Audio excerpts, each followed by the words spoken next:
Наплатата на вода во Кочани и Пробиштип се уште оди тешко. Иако подобрување во однос на април и мај има, тоа ни оддалеку не е онака како што треба да биде.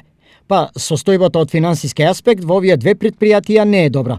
Ние се наоѓаме во малку тешка финансиска ситуација, тоа е забележително и другите комунални предпријатија, така кажуваат и моите контакти со останатите директори. Така е, значи наплатата во овој период се уште не е доведена во нормала или во некоја претходна ситуација како што беше пред коронавирусот, односно пред март месец, пред да се објави оваа воредна состојба. Подобрена е за разлика од март и од април и од мај, дефинитивно, меѓутоа не е во нормала како што беше и претходно. Најголем проблем кога во прашање на платата на вода Пробиштип има со фирмите.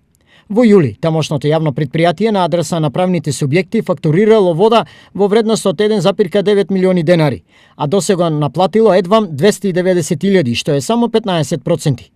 Просечната наплата за изминатите неколку месеци е нешто подобра, но не и доволна. Кај правните субјекти се движи некаде околу 60%, кај физичките малку е зголемена, како што реков, со претходниот месец некаде околу 75%. Состојбата е слична и во Кочани. За да не влезат во финансиска дупка и на ризик да го стават работењето, овие две јавни предпријатија парите од граѓаните и фирмите мораат да си ги наплатат.